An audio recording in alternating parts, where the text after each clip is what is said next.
उत्तराखंड में 2022 में विधानसभा चुनाव होने हैं, जिसमें 1.5 साल का वक्त रह चुका है। भाजपा और कांग्रेस के बाद अब आम आदमी पार्टी यहां पर चुनाव लड़ने जा रही है। आम आदमी पार्टी यहां की 70 विधानसभा सीटों पर चुनाव लड़ेगी।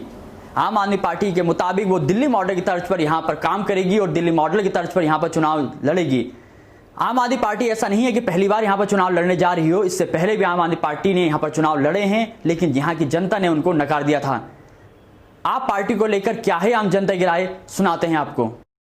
देखिए, जहाँ तक मैं समझता हूँ कि इस समय जनता कांग्रेस और बीजेपी दोनों के ही कार्यकाल को देख रही है, अनुभव कर रही है और एक नया विकल्प भी तलाश में है।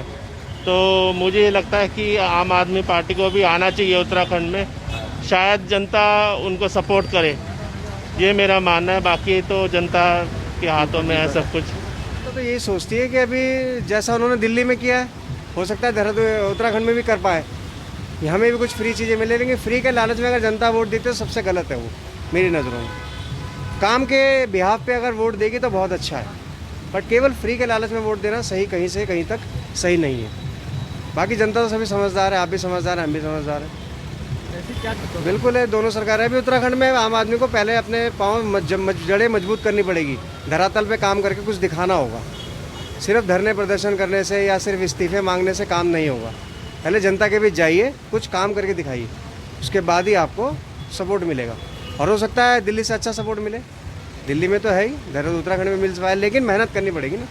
केवल फ्री के वादे करने से कुछ नहीं होने वाला। चला रहे हैं, सही और सक्षम रूप से हैं, सफल हैं और आगे भी सफल होते रहेंगे। और जो है अच्छी तरीके से इनकी जो भी प्रोसेस लागू कर रहे हैं वो गतिविधियों को अपना रहे हैं और सोशल रिफॉर्मर को लेकर अच्छा काम कर रहे हैं और आगे सफलता इन्हीं को मिलनी चाहिए, ये कहता है। तो यहाँ भी सफलता मिलेगी, चुनाव भी जीत सकते हैं। जब जैसे दिल्ली में काम किया है उसी प्रकार से उन्हीं गतिविधियों के अनुरूप और उसी लॉजिक को लेकर के अगर उत्तराखंड में काम करेंगे सफलता, जाहिर सी बात सफलता मिलेगी। बस जी यही है कि मतलब गरीब आदमी को रोजी रोजगार मिलना चाहिए और अच्छा होना चाहिए जी। बस गरीब आदमी जैसे परेशान हो रहा है वो नहीं होना चाहिए बिल्कुल भी, और अपने रोटी पानी मिलनी चाहिए आराम से। और गरीबी आदमी वोट देने जाता है और गरीबी आदमी वोट देता है।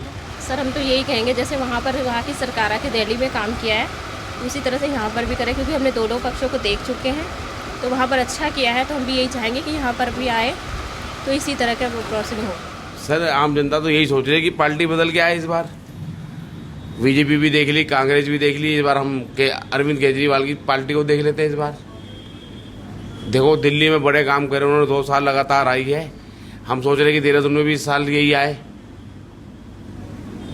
अरविंद केजरीवाल को एक बार हम वोट डालेंगे और हमारा लक्ष्य तो यही है कि हम उसे जिताएं, वही काम करेगा इस देश के लिए। अब भाई तीसरा विकल्प एक और होना चाहिए, इसमें कोई बुराई नहीं है, स्वागत है। भाई देखो, करप्शन नहीं होनी चाहिए, बस अच्छा वो मिले, तीसरा विकल्प मिले, हमें तो यही लगता है। यार यही है कि क्योंकि आप पार्टी तो दिल्ली में चली ना, वहाँ पे उन्होंने सीटें ली केवल पानी और बिजली के फ्री के देने के चक्कर में तो ली। बाकी तो यहाँ पे शुरू से बीजेपी और कांग्रेस की सरकारें रही हैं, तो अब भी उम्मीद यही है कि बीजेपी की सरकार बनेगी। लालच तो आदमी को देता ही है, हर आदमी जो आएगा वो लालच के लिए तो आएगा ही, बिना उसके तो कुछ होगा ही नहीं।